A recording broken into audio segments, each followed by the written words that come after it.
আসসালামু আলাইকুম বন্ধুরা, আশা করি সবাই ভালো আছেন। আইটি মিলাদ আহমেদ 11 চ্যানেলের পক্ষ থেকে আপনাদের স্বাগত জানাচ্ছি। আমি মিলাদ আহমেদ। তো বন্ধুরা, আজকে আমরা জানব গুগলের অটোফিল অপশনটা কি। আমরা অনেকেই অটোফিল সম্পর্কে জানি না, কিন্তু না জেনেও আমরা অনেক ভুল করে ফেলি, কিংবা অনেক সময় দেখা যায় এটা অন করে রাখি, আবার অনেক সময় দেখা যায় এটা অফ করে রাখি। কিন্তু এটা অন কিংবা অফ করলে আমাদের সুবিধা কিংবা অসুবিধা কি, এ বিষয়ে আজকে জানব। তো বন্ধুরা, আমাদের চ্যানেলের নতুন নতুন ভিডিও পেতে চ্যানেলটি সাবস্ক্রাইব করে রাখুন। আর অলরেডি যদি আপনি সাবস্ক্রাইব করে থাকেন তাহলে আপনাকে অসংখ্য ধন্যবাদ। তো বন্ধুরা, চলুন চলে যাই মূল ভিডিওতে বা মূল টপিকে। তো বন্ধুরা, চলুন শুরু করা যাক এই অপশনটা কী এবং এই অপশনটা কোথায় থাকে।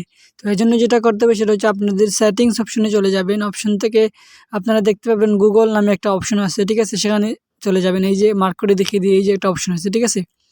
তো সেখানে চলে যাবেন। তো সেখানে যাওয়ার পর আপনারা একটু নিচে চলে আসবেন, অর্থাৎ স্ক্রল ডাউন করবেন। করার পর এখানে দেখতে পাবেন অটো ফিল নামে একটা অপশন আছে, সেখানে ক্লিক করবেন। তো অটো ফিলে ক্লিক করার পর এরকম একটা ইন্টারফেস শুরু করবে। এখানে দেখতে পাবেন লেখা আছে অটো ফিল উইথ গুগল, ঠিক আছে? সেখানে ক্লিক করবেন। তো ক্লিক করার পর এরকম একটা ইন্টারফেস শুরু করবে, ঠিক আছে? তো এটা অফ করা আছে, use auto fill with Google, ঠিক আছে? আপনারা দেখতে পাচ্ছেন এটা অফ করা আছে। এটা অন থাকলে আপনার যে সুবিধাটা সেটা হচ্ছে দেখা যায় কোনো শিক্ষার্থী কিংবা কখনো দেখা যায় কারো জবের জন্য কিংবা কোনো ভার্সিটি কলেজে বা কোথাও অ্যাপ্লাই করতে গেলে আপনার পার্সোনাল ইনফরমেশন কিংবা একটা ফর্ম ফিল আপ করতে হয়, ঠিক আছে? তো দেখা যায় যে ফিল আপ করতে গেলে যে অনেক কিছু লেখা লাগে, পুরো ইনফরমেশনটা লিখতে অনেক সময় লাগে, ঠিক আছে? তো সেক্ষেত্রে যদি এটা অন থাকে তাহলে আপনি ওই অপশনে যাওয়ার পর, অর্থাৎ আপনি যখন কোনো একটা ওয়েবসাইটে আপনার পার্সোনাল ফর্ম ফিল আপের অপশনে যখন চলে যাবেন, ঠিক আছে? তখন আপনাকে যখন টাইপিং করতে যাবেন তখন আপনাকে একটা অপশন দেখাবে যে অটো ফিল, ঠিক আছে? গুগল অটো ফিল একটা অপশন দেখাবে। যদি আপনি সেটাতে ক্লিক করেন, ঠিক আছে, তাহলে আপনি এখানে যে অপশনগুলো থাকবে আপনার দেয়া, যে আপনার সম্পর্কে যে অপশনগুলো দেওয়া থাকবে বা যে অ্যাড্রেসগুলো দেওয়া থাকে সবগুলো ওই জায়গাতে শো করবে, অর্থাৎ তখন আপনার ফর্মটা ফিল আপ হয়ে যাবে, ঠিক আছে? আপনার পুরো ইনফরমেশনটা তখন সেখানে শো করবে। আপনার টাইপ করে সেগুলো আর সময় নিয়ে সেগুলো আপনি আর লিখতে হবে না, ঠিক আছে? এটাই একটা সুবিধা। এবং অসুবিধা যেটা সেটা হচ্ছে, অবশ্যই অসুবিধাটা আমি একটু পরে বলি। তো এর নিচে আরও কতগুলো অপশন আপনারা দেখতে পাচ্ছেন। এখানে অ্যাড্রেস অর্থাৎ লোকেশনের একটা অপশন দেখতে পাচ্ছেন, ঠিক আছে? তো এই সবগুলো কিন্তু আপনার যে এর নিচে দেখতে পাচ্ছেন পাসওয়ার্ড লেখা আছে, ঠিক আছে?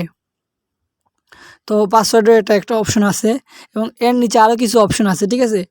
তো অসুবিধাটা হচ্ছে এই যে যদি আপনার ফোন কখনো কারো হাতে যায় কিংবা কোথাও চুরি হয়ে যায়, ঠিক আছে? বা কোথাও কোনো একটা কারণে কাউকে আপনি ফোনটা দিয়ে দিলেন একেবারে, ঠিক আছে? তো সেক্ষেত্রে দেখা গেল যে আপনার পার্সোনাল যে ইনফরমেশনটা রয়েছে সেটা কিন্তু আর নিরাপদ থাকবে না, কারণ সে যখন কোনো একটা ওয়েবসাইটে ঢুকবে বা ওয়েবসাইট যখন ওপেন করবে, করার পর যদি তার কোনো একটা অ্যাপ্লাইয়ের জন্য বা কোনো একটা কিছু করতে গেলে যদি তার ফর্ম ফিল আপের প্রয়োজন হয়, ঠিক আছে, তখন সে যদি আপনার এই অটো ফিলে ক্লিক করে তাহলে আপনার সব কিছু দেখতে পারবে এবং আপনার ইনফরমেশন অনেক কিছু জেনে যাবে। অর্থাৎ আপনার বিষয়ে সে অনেক কিছু বুঝতে পারবে, জানতে পারবে এবং আপনার সিক্রেট অনেক কিছু সে এখান থেকে পেয়ে যাবে। তো এটা একটা অসুবিধা। এছাড়াও আরও অনেকগুলো অসুবিধা রয়েছে, ঠিক আছে? আমি মনে করি কিংবা আমার পার্সোনাল মতামত হচ্ছে এটা অন না করাই ভালো, অর্থাৎ অফ রাখাই সবসময় ভালো, ঠিক আছে? কারণ হচ্ছে অ্যাক্সিডেন্ট বলা যায় না, কখনও যদি মোবাইলটা হারিয়ে যায় তাহলে আপনার মোবাইলের সাথে সাথে আপনার সিক্রেট জিনিসও হারিয়ে যাবে কিংবা হ্যাক হয়ে যাবে কিংবা অনিরাপদ হিসাবে সেটা যুক্ত হবে, আপনার পার্সোনাল ইনফরমেশনও সে পেয়ে যাবে। সো আমার মনে হয় এটা অফ রাখাই ভালো, ঠিক আছে? তো এই ছিল আজকের যে অটো ফিলের যে অপশনগুলো নিয়ে আজকের যে আলোচনা বা ভিডিওটা। তো যদি ভিডিওটা ভালো লাগে তাহলে অবশ্যই একটি লাইক করবেন, কমেন্ট করবেন, আর ভালো থাকবেন, সুস্থ থাকবেন। আল্লাহ হাফিজ।